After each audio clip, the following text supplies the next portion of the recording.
رحمن رحمن ساعدني يا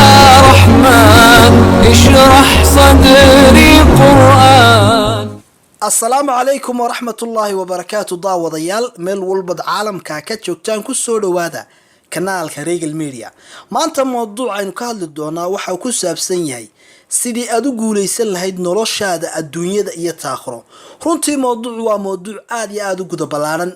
oo taaban iyo laba daarood oo kala ah adduunyada iyo aakhiro. sidaas awgeed wuxuu noqon doonaa mowduuc mid taxana oo aad kala socotaan kanaalka Regal Media.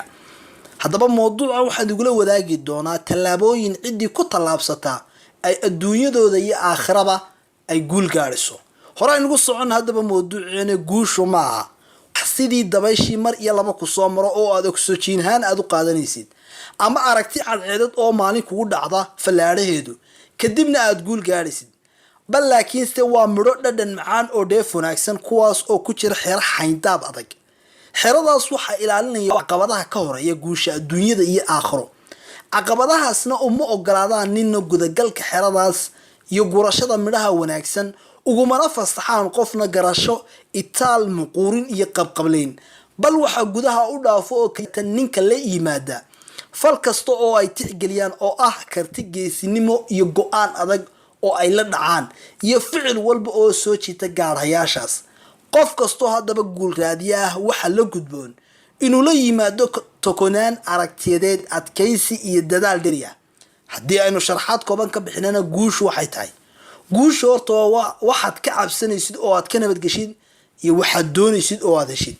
waxaynuna ognahay qof kasta oo inaga mid ah inuu leeyahay hadaf iyo himilo iyo hiigsi uu doonayo inuu ku guuleysto oo uu xaqiijiyo. waxaan oran karnaa nolosha hadafka aad ka leedahay haddaad gaadhid waad guuleysatay, haddii aad gaari weydidna maad guuleysan. maantana mowduuceena waxaan ku soo qaadan doonaa tallaabooyin taxana ah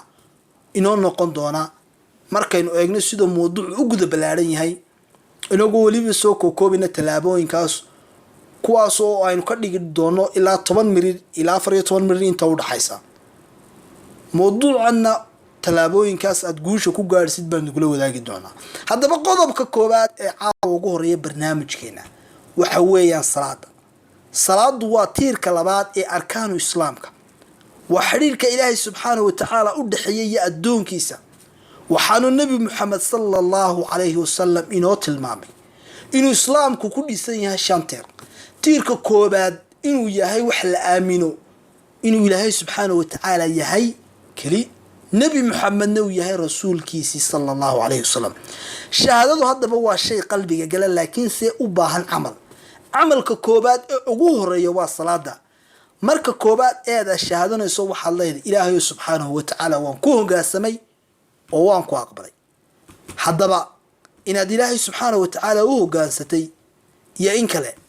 waxa lagu cadaynayaa oo cadayn u ah inaad fooda dhulka u dhigtid oo aad tukatid oo aad ka mid noqotid kuwa salaada ooga. waxaana qiimaha salaada haddaba kaaga filan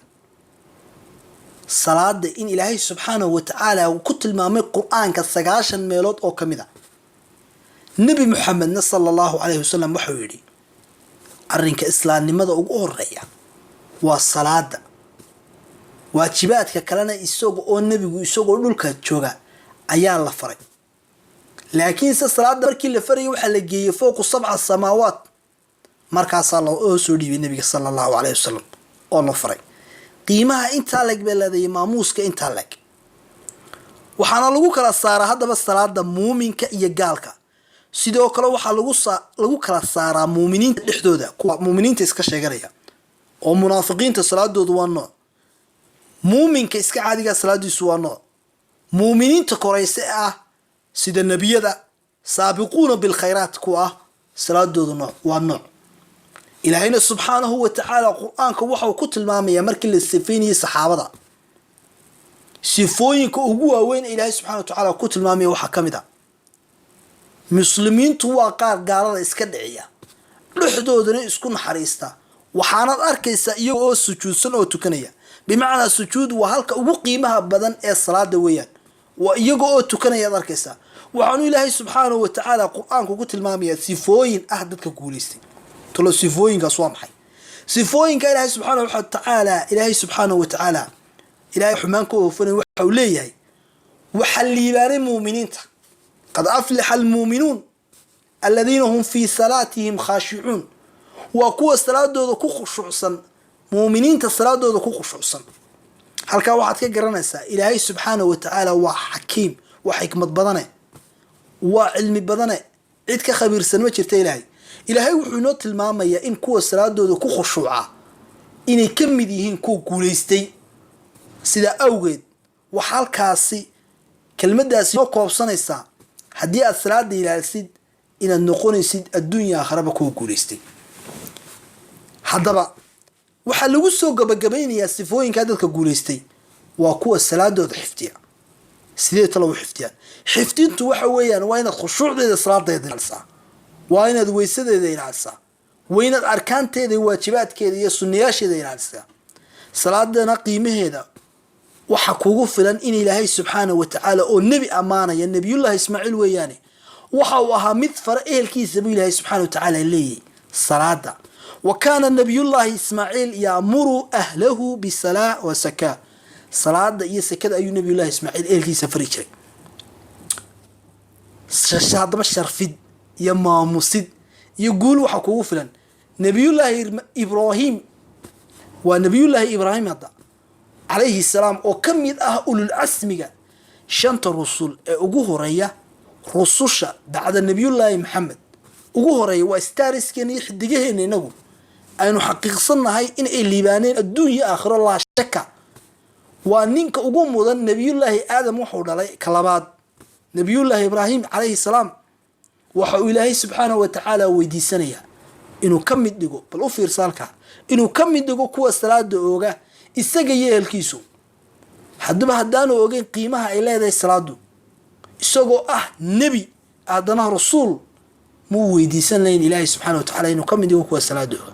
sidaa awgeed salaadu waa camal la sameeyo oo lagu gaadho guusha nolosha iyo ta adduunyada iyo ta aakhiro nebiyadu waxaan ognahay waxaan usoo qaadanay inay yihiin kuwa adduunyadoodana ku guulaystay ee adduunyadooda aan ahayn kuwa dadka shaxaada een adduunyadooda aan ahayn kuwa waqtigooda lumiya een adduunyadooda aan ahayn kuwa malaayacni iyo waqtigooda ku lumiya laakiin kuwa ka faa'iidaysta ee shaqaysta ee adduunyadooda wax qabsaday la taaban karo aakhiradoodan liibaanay ayaanu ka garanaan inay nebiyadu yihiin dhammaanteena waa isla waafaqsanay inay nebiyadu yihiin kuwa ku guulaystay adduunya aakhiro sidaa awgeed baa nabiyullaahi ibraahim usoo qaadanaa nebi muxamedna sala allahu calayhi wasalam waxa uu ummadiisa isaga oo 23 sannadood wuxuu sheegay nabiga ilaahay subxaanahu wa tacaala waxa uu leeyahay in huwa ilaa waxyun yuuxa hawadiisa kuma hadla nebi maxamed ilaahay xigmad buu ku arsaaqayo wuxuu ilaahay ku arsaaqay jawaamicu kalimaad markuu hadlayay hawadiisa kuma hadla ilaahay wuxuu waxyooday wuxuu u sheegay mooyaane hawadiisa kuma hadli jirin waxa ummadiisa kula dardaaran horta shayga la waxa weeyaan qofku markuu sii dhimayo amba uu isleeyahay waxa weeyaan kelmadii kugu dambeysay aad dadka aad ku sii oranaysay maadaama aad waqti kale la sii qaadanayn waa kelmadda ugu dambeysay uu dadka waqtigiisa kaga faa'iideysanayo ku dhahdo weeyaan wuxuu nabigu sallallahu alayhi wasallam ummadiisa kula dardaarmay inay salaada ilaaliyaan oo salaada ogaan ayuu nabigu sallallahu alayhi wasallam ummadda kula dardaarmay as-salaatu laha nabigu sallallahu alayhi wasallam gaaladuna markay maalinta qiyaamada naarta jahanaba la geliyo waxay malaa'igtu ku oranaysaa ma salakakum fi saqar war naartan jahanaba maxay idin geliyay maxaa naarta saqar idin geliyay qaaluu lam nakum min al-musalliin waxa oranayaan kamaanan midhayn kuwa tukada kamaanan midhayn bay oranayaan sidaas awgeed si aanad u oran aakhiro kuwa tukada kamaan midhayn waa inaad salaadaada ilaalisaa oo waxaanay guushaada adduunyo iyo aakhiro ay ku jirto weeyaan waa waajib ilaahay kugu adoonsaday waa caafimaad bay ku tahay waxay ku tahay jirkaaga ayuu wanaagsan tahay sidaas awgeed wax loo baahan yahay salaada ilaalisid luqmaan al-hakiim hadaynu soo qaadano wuxuu ahaa nin xikmad badan quraanka meel kaliya ta lagu sheegay isagoo hadaba nabigiisa la dardaarmaya waa dadka maanta loo yaqaan philosopher weyn xikmad dadka xikmada badan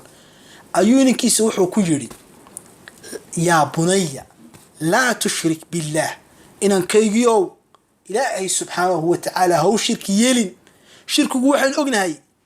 inuu yahay haddaad adiga oo samaynaya amba adigoo ku sugan haddaad ku dhimatid ilaahay maba dhaafaba naarta jahanaba ayaad ku waaraysaa wuxuu ku odhanayaa shayga labaad ee u soo raacaya bal u fiirso wuxuu ku odhanayaa inankaygo ka mid noqo kuwa salaada ooga tukada bal eeg salaadu qiimahay leedahay walaalkayow haddaad salaada aad ku tuutuusatid meel kale inagu wax ka baarbaaraynaaye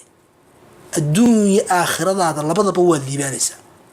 salaadu naftaada ayay nidaaminaysaa naftu hadday ku taliso dee waad khasaartay laakiin naftaadu markaad adigu u talisid ee salaadahaagii ka adkaatid adduunya aakhirana waad liibaanaysaa waxaad arkaysaa dad ku odhanaya iyadoo tusaalahaan salaadii subax iyo salaadii casar kugu adag tahay ku odhanaya dee maxaad u tukaan bay iska wadadaa wax khayrga iyo waxa lagugu adoonsaday waxa waajibaadka la iska wada daayaa ma jiraan wax la dhamaystiraa mooyaane haddaba haddii ay qayb ka mid ahay salaadaha kugu adagtay intaa kuwa adag ilaahay subxaana wa tacaala weydiiso inuu kugu sugo ku dadaal mar walba inaad dhamaystiratid oo halkaa hore uga sii soco oo naftaa ku odhan haddaanaad caadi wada tukanaya iska daa waa inaad naftaada la jaadadna oo aad ku dadaashaa inaad salaadaada ka adkaatid maadaama ay tahay wax guushaada adduunyo iyo taada aakhiro ku jirto haddaba qodobka kale ay noo soo raaci doona waxa weeyaan waa sabirka ayay noo soo raaci doonaa laakiinse muuqaalkeennan maanta iyadoo nugu talagalnay muuqaalada waxaan ugu talagalay inay noqdaan ilaa 12 mirir 13 mirir iyo 10 mirir waxa u dhex haddaba waxaan intaasi kusoo gabagabeynayaa muuqaalkan waxaan leeyahay dhammaantiin meel walbada caalamka joogtaan waa inoo muuqaalkan iyo muuqaalka xiga